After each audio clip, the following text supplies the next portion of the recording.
You're listening to WorkWire, sponsored by Career Club and SHRM. Career Club has a range of services aimed at job seekers with an empathetic approach. Whether you are a job seeker yourself, know someone who is in job search, or an HR professional looking to bring a more empathetic approach to transitioning employees, check out career.club. If you are an HR professional seeking to enhance your skills, subscribe to SHRM and explore their extensive resources.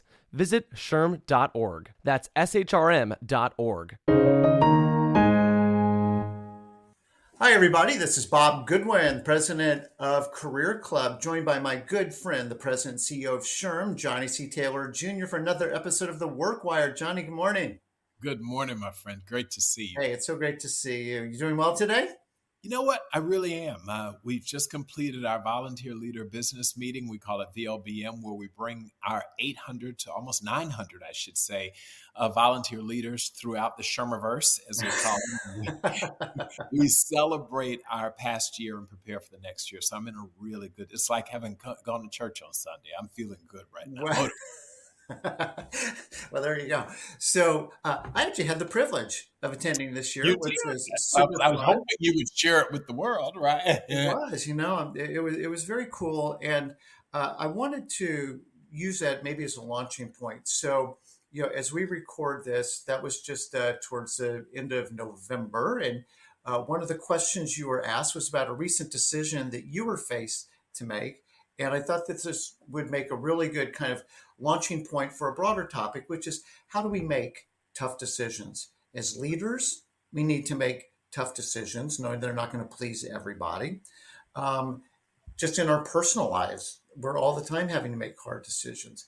And I'd like to just sort of, hear from you and contribute if I can a little bit on what are some guideposts, touchstones that people can use to make tough decisions. So in your case, just to catch the one listener out there who may not be familiar, the eminent Johnny C. Taylor Jr., President CEO of SHRM, was in consideration to be the Secretary of Labor, which is rare air. That is an amazing honor. And for Johnny to be considered for that, it just speaks very, very highly of your qualifications, your body of work, and the potential that they felt that you had to serve in the administration. Yet you're doing amazing work at SHRM, and you're very committed to your work at SHRM. So you were faced with a really tough decision. And again, without picking apart the puts and takes of your specific decision, I thought that this would make a really good foundation to explore the topic of how we can help people make these really hard decisions when there's not a bad one potentially in the lot. Right.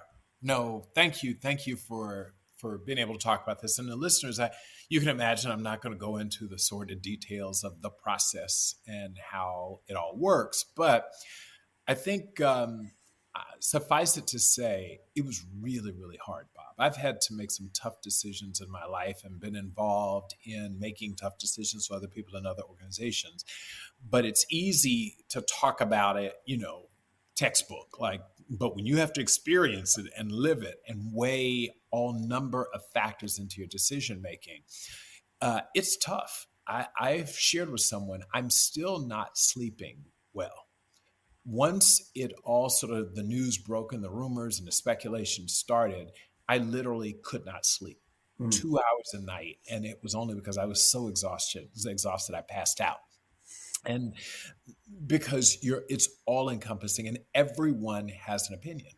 Everyone has an opinion about what you should do and why it's good for them or whatever, right? And you understand them all. If you're a smart, thoughtful person, and I don't mean nice, I mean thoughtful, you're a thinker, you ask yourself, what in the world am I supposed to do right now? Well, you ultimately have to find a phrase that Dr. Andy taught us, your true North Star. Right? That's your real goal is why am I doing this? And you also have to understand that the answer today isn't the answer 2 years from now, or wasn't the answer for 2 years ago.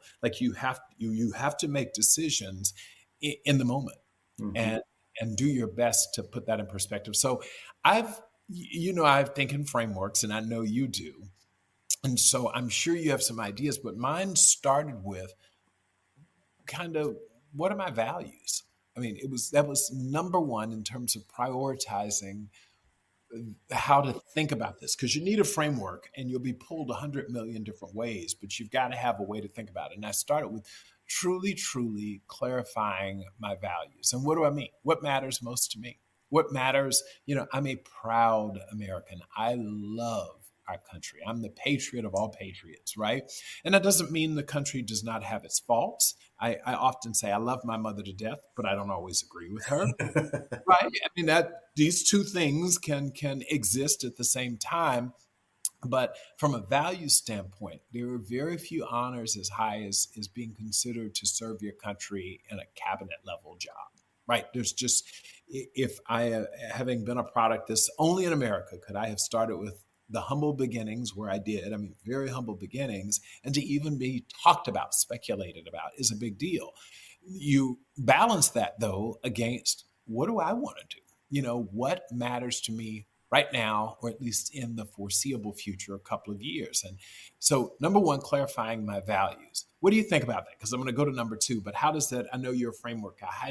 No, no, no. You and I are very much in alignment on this, is because if you don't know who you are and what's the most important to you, any wind will take you wherever somebody else wants you to go, or just, kind of wandering and then wondering, how did I get here? Right. So, but many people like go through their lives. I call it a pinball strategy. It's like being in a pinball machine, and the last thing that hit me, and that's where I go, and I just sort of bounce around, and it feels kind of random. Because it is kind of random, versus taking ownership of, and I find that, when people have the opportunity to reflect in a hard decision like the one that you were presented with, you'd already done the thinking, but you had something to draw on that was foundationally true for you. Yes. And it's the clarity of your convictions. But if you don't know what your convictions are, then you really are kind of a ship without a rudder. You're just going to go wherever the water takes you. And so, I applaud you, John. It's one of the things I really like about you, is that you have taken the time to really understand what your true north is, and how to be guided by that.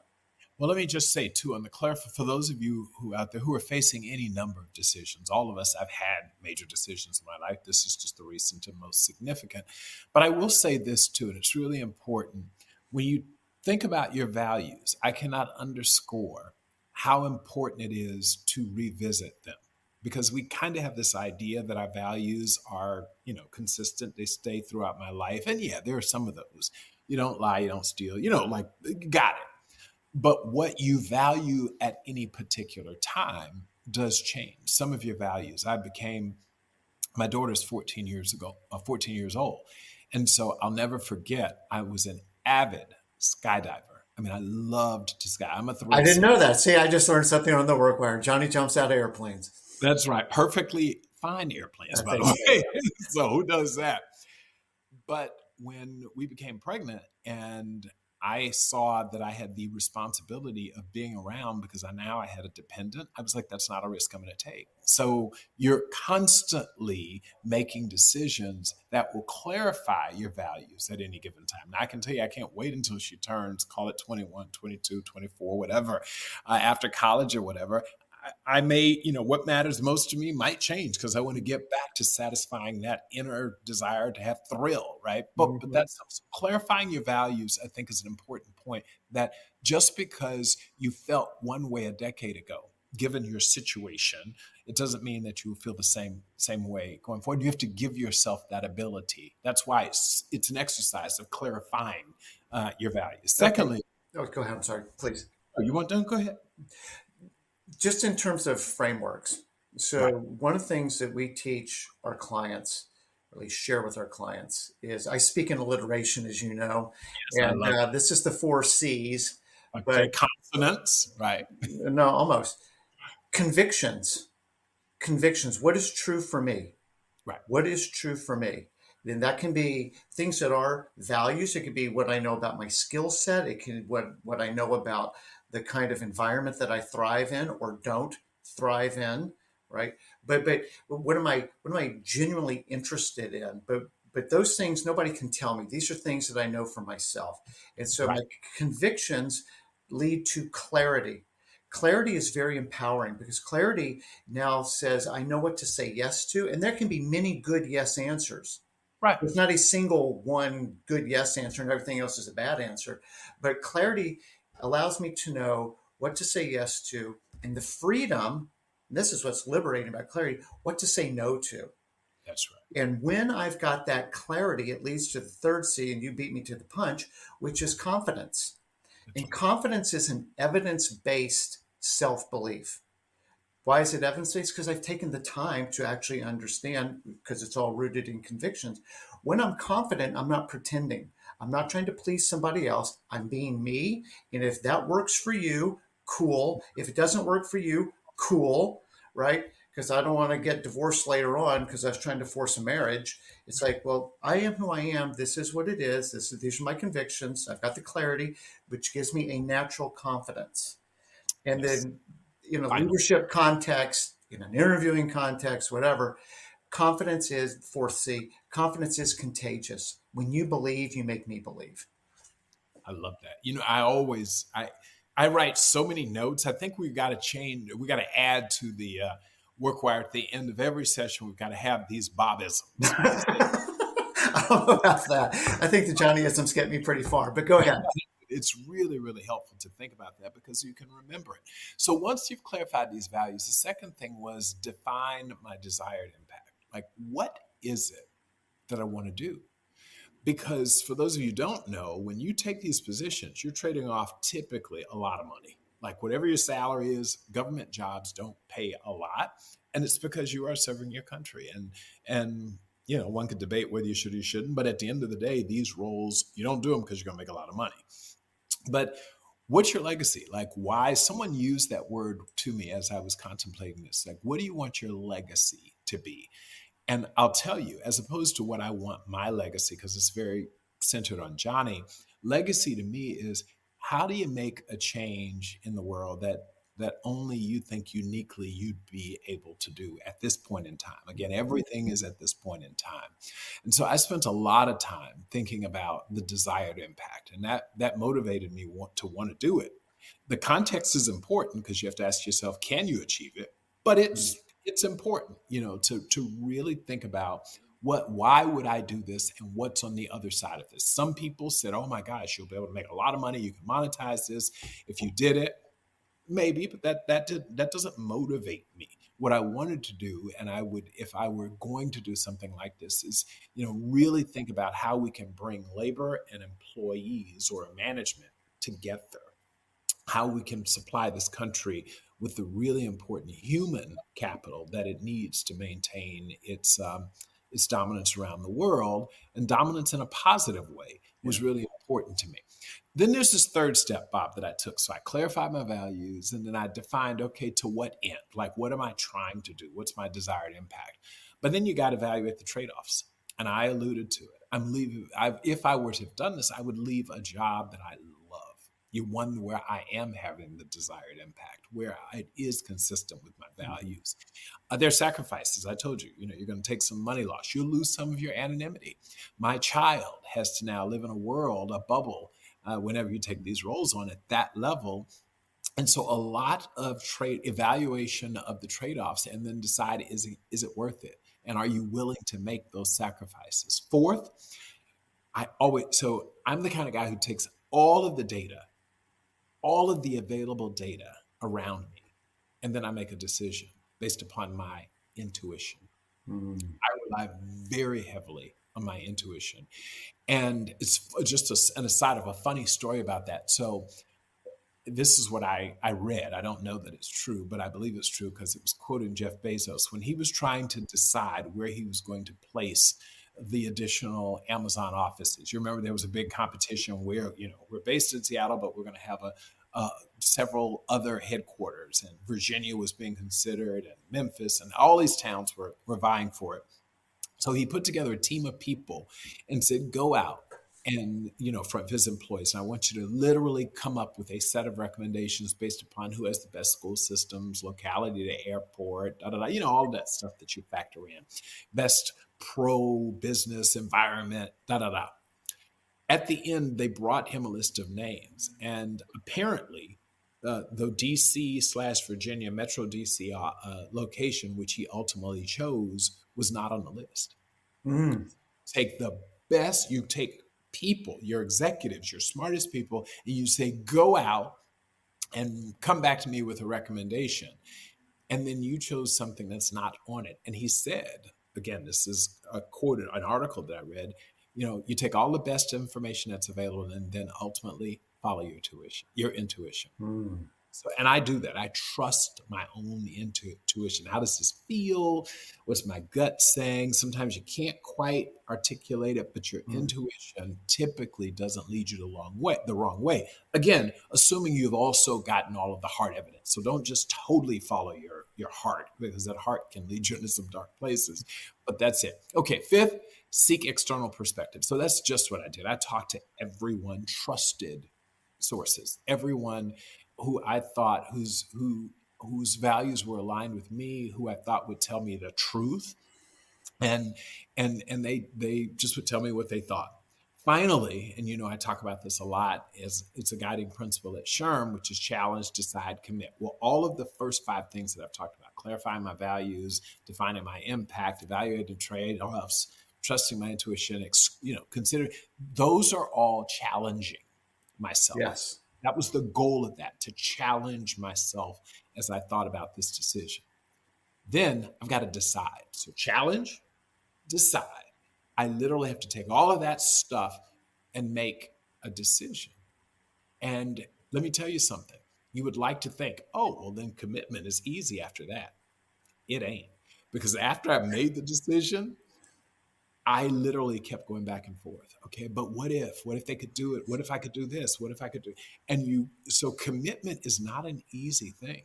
Decisions are hard. Commitment is really hard. Yeah.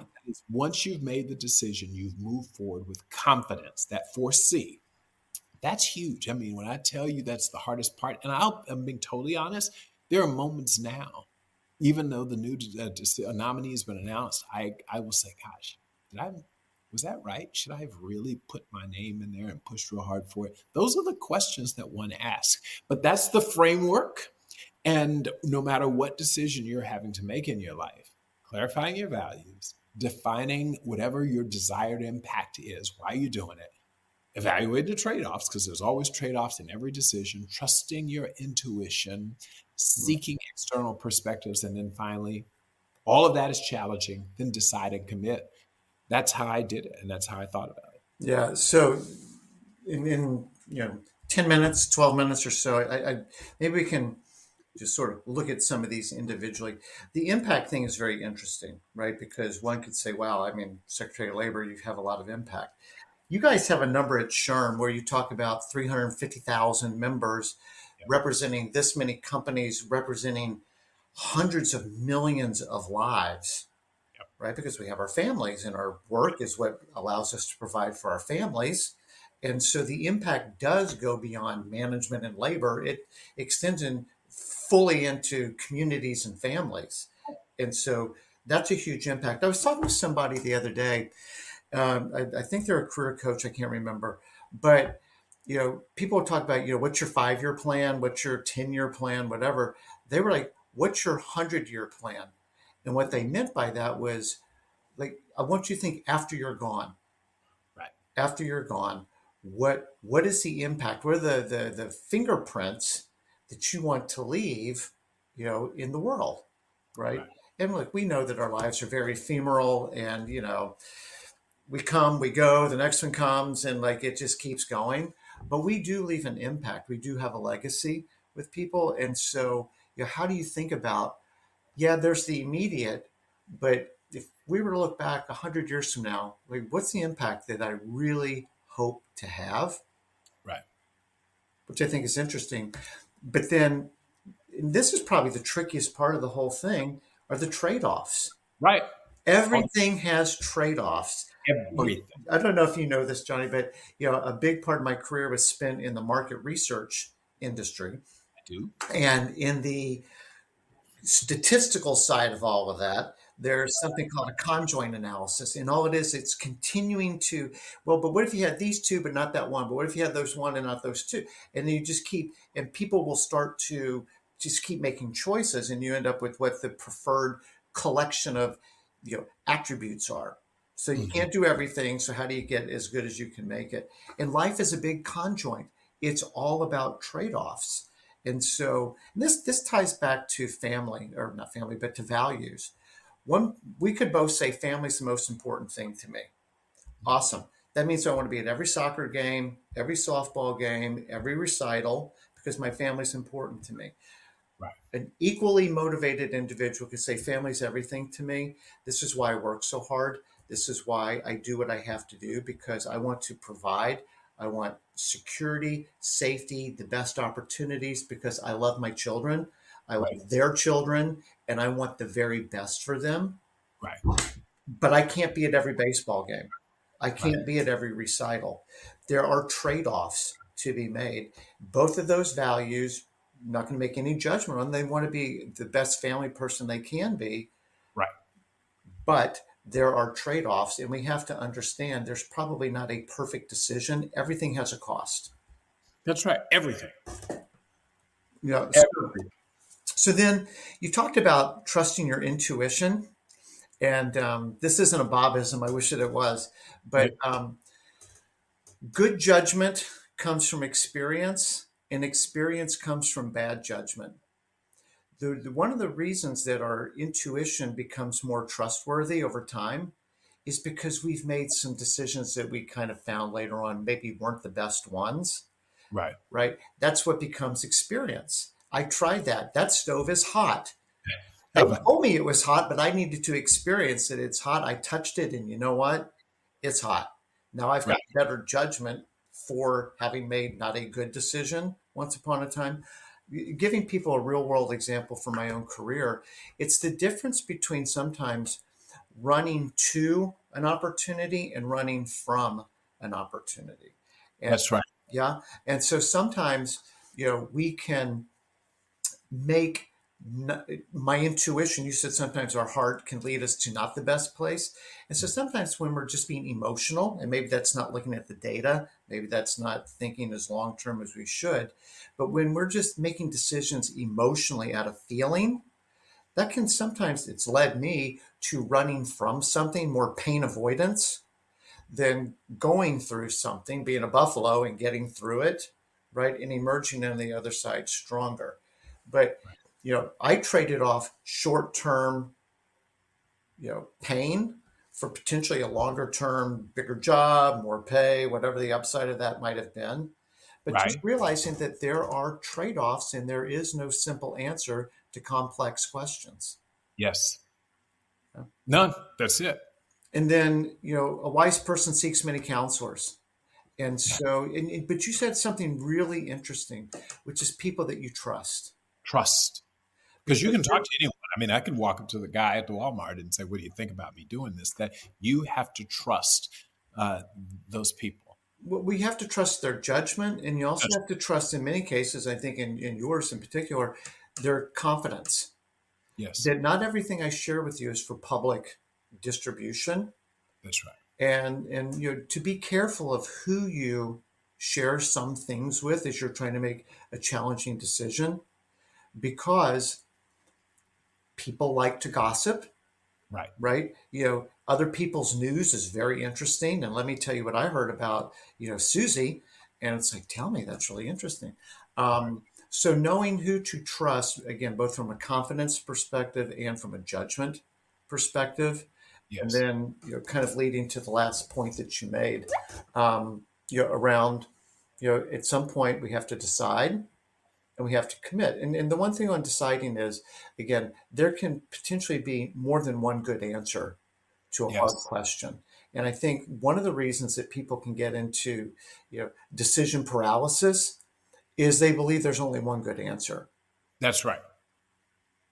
And sometimes there's more than one good answer to a hard question. The goal at that point should be to avoid making a poor decision, right? Right. Because we're not willing to pay the price. or whatever the rationale might be, not getting enough data, and I made a poor decision, not trusting my instincts because somebody else convinced me I should do something that didn't feel right to me. That's right. So, we can blow up each one of those steps along the way and end up not in an ideal location. So, the thing with tough is it's tough. Right. If it was easy, that wouldn't be the title of this episode, how to make easy decisions. But where else would you take this, John? We're going to maybe start wrapping up here in a second, but where else, just as a leader, maybe people that you have seen in your life who've been really good at making hard decisions?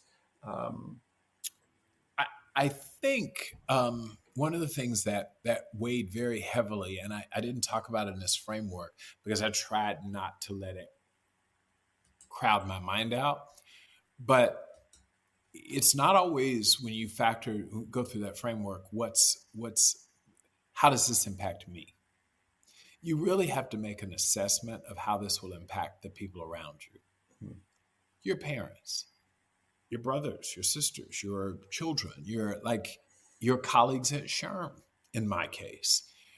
People who have, for example, just left their jobs because we've just embarked upon a very ambitious transformation initiative. And I just recruited people to come work with me.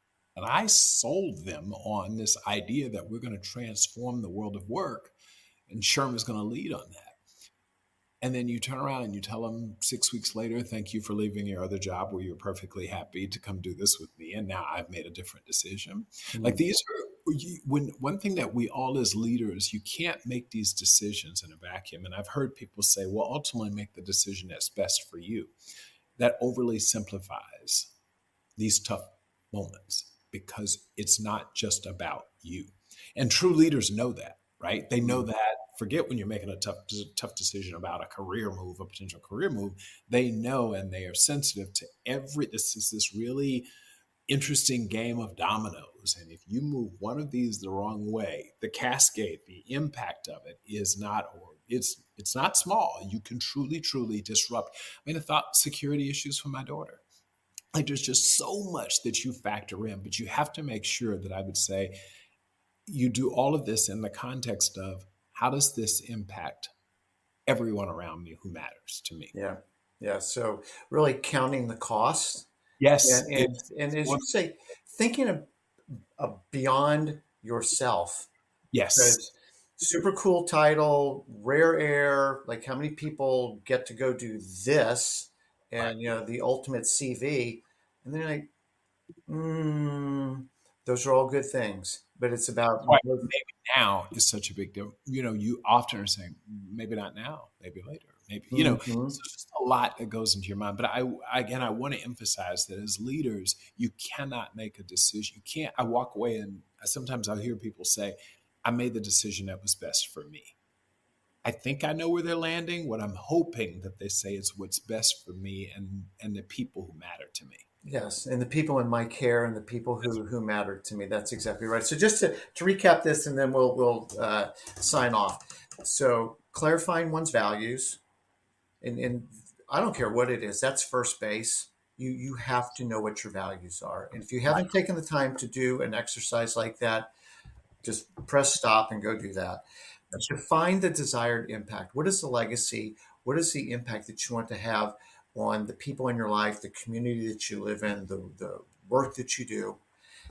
Take time to evaluate the trade offs. There will not be a perfect decision, but Nope. take time, because when you can go into that and this is going to be a cost of that decision, you're not disappointed on another day because you kind of took that into account. This was part of the deal. Um, Trust your intuition. Your good judgment comes from experience. Experience comes from bad judgment. Take the time to what feels right to you, having taken in all the data, but Right. you have to rely on your good judgment. Just And have to. then in seeking external perspectives, we can get so caught up in our own head on things, and we can sometimes lose the forest for the trees. And when you can go outside to people who know you, who care about you, and can provide you the confidence and the wisdom that you need to make a hard decision, that's invaluable. and then decide. As you say, sometimes that could be the easier part. It's submitting to the decision I just made. It could be the hard part. But then we do have to make a decision. We have to be committed, and we have to bring those people along with us who are impacted by That's the decision. absolute. Boy, I love it. You're spot on. And I hope as people reflect on this, it's easy to say big decision you had to make, but life is filled with these big decisions. It's relative. Do I take this job? Do I not take this job? Do I relocate when my significant other is happy in his or her career? How does this impact my kid who's entering high school? Like there's just so many, and the enormity of just because it's a public decision doesn't mean it's my public decision is that you have to go through the same framework when you're making your own personal decision. So I hope the readers and the listeners here will appreciate this framework. Bob, you're my guy. He helps me conceptualize these things, but it really was helpful. And I think it's applicable. It will be applicable. Get that word out. Applicable in your life in different ways. Yes. So, Johnny, thank you for taking the time to sort of share what's very personal and public at the same time. But I think it just provides such a relevant use case for us to understand how can we take those same principles. So, for that, I thank you. Thank you, listeners and viewers, for taking a few minutes out of your day today to spend time with us. And we hope to catch you on the next episode of The Workwire. If you've got any feedback for us, any suggestions for future episodes, just please let me know at bob@career.club. And now, Johnny, here we go. Peace out. Thank you so much, my friend. Thank you, everyone. Have a great rest of your day. Happy holidays. Check out career.club for personalized help with your job search. Visit shrm.org to become part of the largest human resources organization worldwide.